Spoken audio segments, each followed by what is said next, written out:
Bonjour, c'est Bertrand de la chaîne Investir sur le long terme. Alors aujourd'hui, je vais vous parler de Ruby. Avertissement, je ne suis pas conseiller financier. Cette vidéo n'a pas pour but de vous proposer un placement financier ou un quelconque conseil d'achat, mais uniquement un but pédagogique et de partage. Vous restez responsable de vos investissements. La fiche signalétique de Ruby. Donc Ruby est une société de négoce en GPL et fuel. Alors quand on parle de négoce, cela veut dire à la fois de la distribution, avec la distribution au travers de stations-service, que ce soit de carburant, de gaz liquide, de bitume, mais c'est également la logistique et le stockage. Donc Ruby est classé dans les entreprises, on va dire, parapétrolières, mais Ruby ne produit pas et ne raffine pas, par exemple, de pétrole. Alors la solidité du modèle de Ruby s'articule autour d'une combinaison de 3-4 éléments.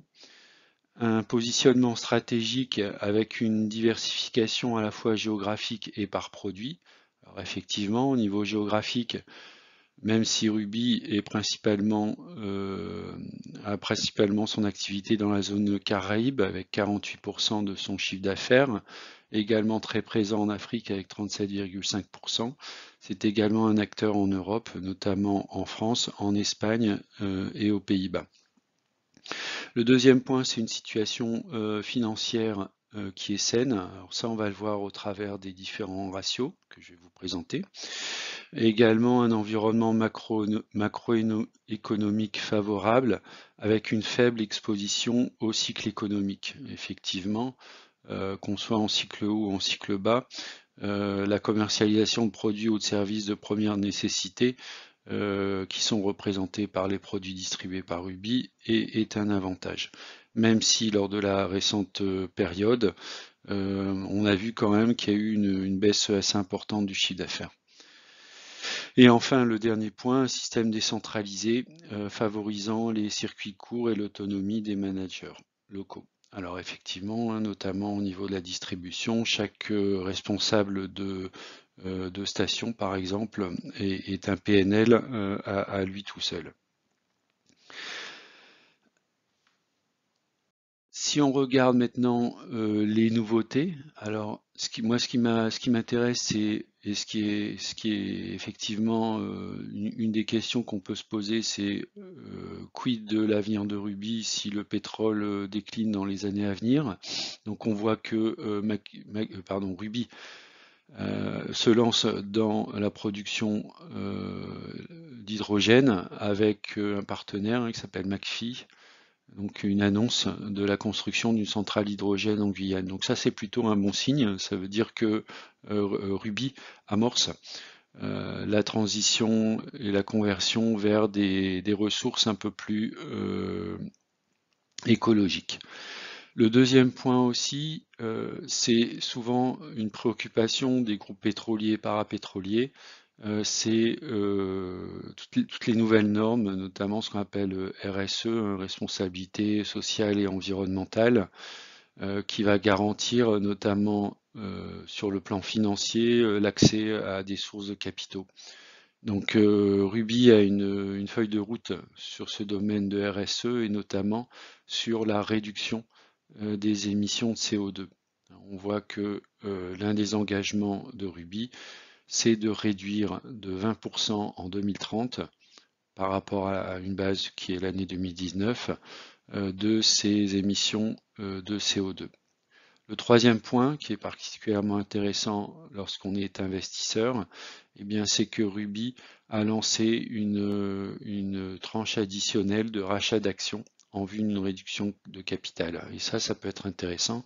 Ça veut dire qu'il y a une relution de vos actions. Si on regarde maintenant les chiffres clés, alors si on regarde le chiffre d'affaires, donc on peut voir que le chiffre d'affaires a fortement baissé entre 2019 et 2020 et qui potentiellement va se redresser sur les années 2021 et 2022. Alors, si on compare l'évolution du chiffre d'affaires avec l'évolution du résultat net, on peut voir que malgré une baisse très sensible du chiffre d'affaires, Ruby a néanmoins maintenu un niveau relativement élevé de résultats nets, ce qui permet de démontrer au marché une bonne capacité de gestion de l'entreprise. Et ce qui va se traduire notamment par des versements de dividendes qui vont être maintenus malgré une baisse du chiffre d'affaires. Donc j'ai mis à droite l'évolution des dividendes depuis l'année 2005. Donc on peut voir que les dividendes sont en augmentation constante avec le tableau associé. Donc on a une progression assez intéressante d'année en année sur les versements du dividende.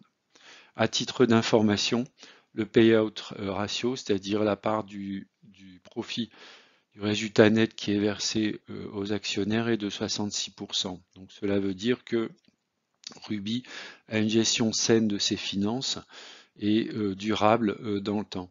À titre d'indication, au cours actuel de l'action, on peut compter sur un rendement de 6,19%, ce qui est, à mon avis, un rendement qui est particulièrement intéressant.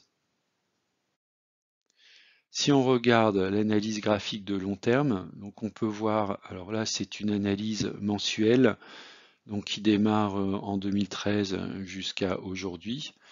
Donc on peut voir que l'action Ruby évolue dans un canal légèrement haussier, dont le cours évolue entre une borne, on va dire, inférieure qui est autour de 29 € et une borne supérieure qui s'établit autour de 70 €.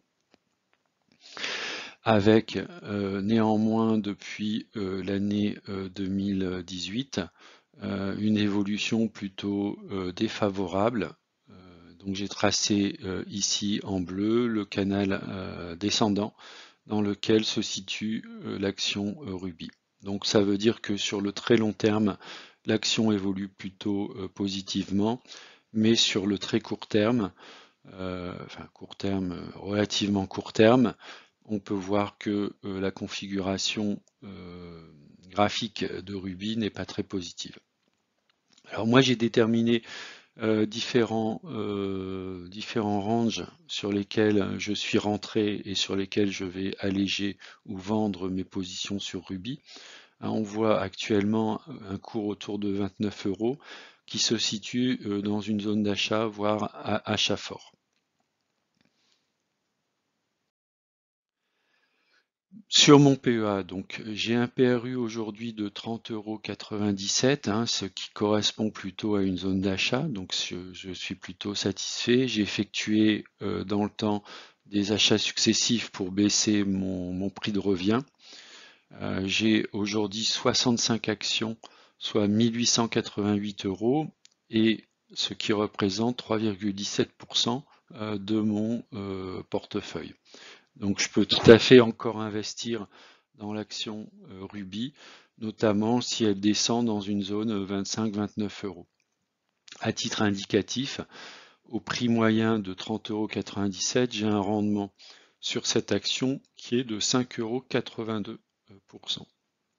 Je suis actuellement en moins-value de 124 € et j'ai sur l'année 2021 cumulé 88,20 € de dividendes.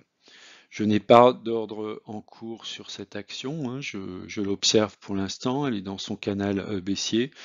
J'attends simplement soit qu'elle baisse autour des 25 € pour pouvoir en reprendre, ou soit qu'elle remonte autour d'un coût moyen dans la tranche 42-46 € pour éventuellement m'alléger, réaliser une petite plus-value.